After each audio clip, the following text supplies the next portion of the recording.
C'est maintenant, j'espère. Ça Ah, bouge voilà. maintenant? Là, là, ça défile. Ok, très bien. Donc là, en fait, bonsoir à tout le monde à nouveau.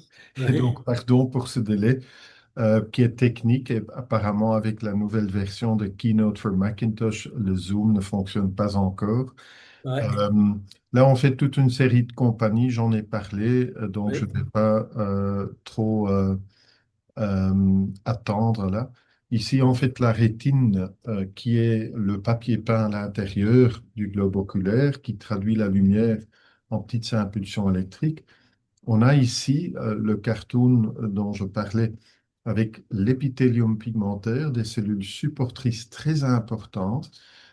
J'en parle plus tard dans l'exposé.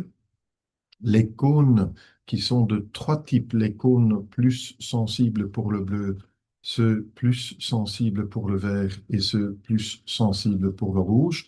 Les trois types de cônes, les trois familles vont nous permettre de voir quand il y a suffisamment de lumière, on a une bonne vue, une haute acuité, on a de la vision de couleur avec les cônes. Les bâtonnets qui fonctionnent dans des circonstances avec beaucoup moins de luminosité, donc pendant la nuit avec que les étoiles, par exemple, ne nous donnent pas de vision de couleur.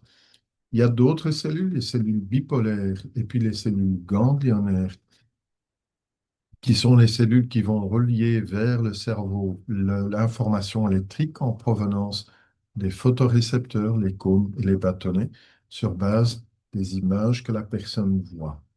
On a une photo microscopique euh, d'un cône ici, et c'est en fait un tas de pizza calzone. Les pizza calzone dont j'ai parlé, c'était à ce point-là où on s'est rendu compte qu'il y avait un souci.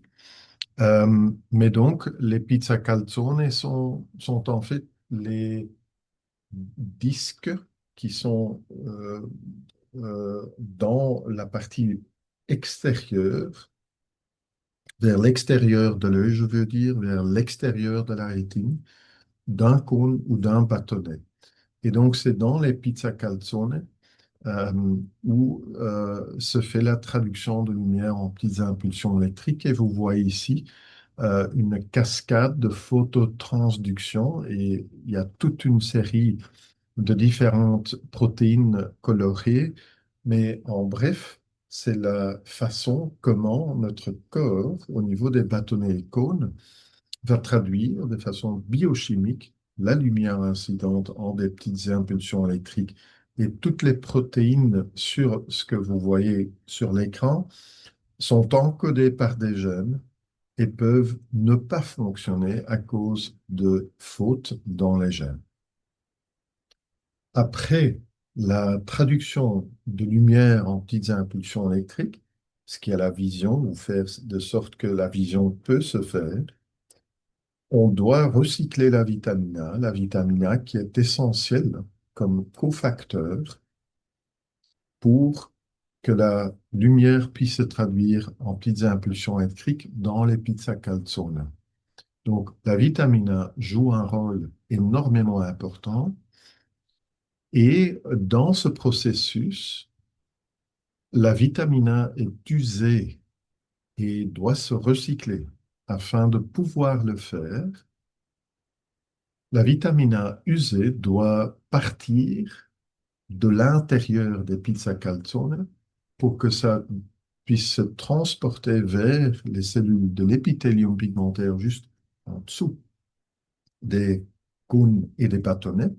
Et puis là, le recyclage de la vitamine A se fait dans l'épithélium pigmentaire. La cellule de l'épithélium pigmentaire ou les cellules de l'épithélium pigmentaire vont faire ce recyclage et vont rejeter vers les photorécepteurs la vitamine A qui est à nouveau fraîche, à nouveau peut à nouveau être utilisée afin que la traduction de lumière en électricité puisse se faire. Je, je donne cette information parce que c'est tellement important également dans ce cycle de recyclage de vitamine A ou rétinoïdes. Ça s'appelle le cycle de rétinoïdes. Mais c'est en fait, en bref, le recyclage de vitamine A. Dans ce processus, il y a également plusieurs protéines impliquées qui sont encodées par de différents gènes qui peuvent avoir des mutations ou des fautes dedans, et ça donne à nouveau un blocage ou un problème avec la vision.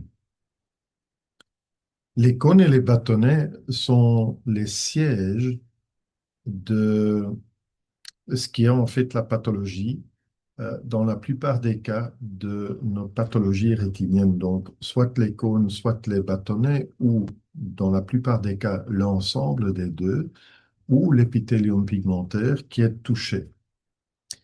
Euh, c'est en fait une partie, donc la partie externe, les cellules externes, ce qui sont les cellules de l'épithélium pigmentaire et les cônes bâtonnets, sont en effet les deux types de cellules ou les trois types de cellules touchées dans la plupart des pathologies, entre autres ici illustrés tous les gènes impliqués dans l'amorose congénitale de Leber, qui est une condition qui donne une perte de vision dès la naissance dans la plupart des cas de amorose congénitale de Leber. Et c'est à chaque fois un gène de tous les gènes illustrés sur ce diapo qui est impliqué. Et ce gène doit être donc le cible pour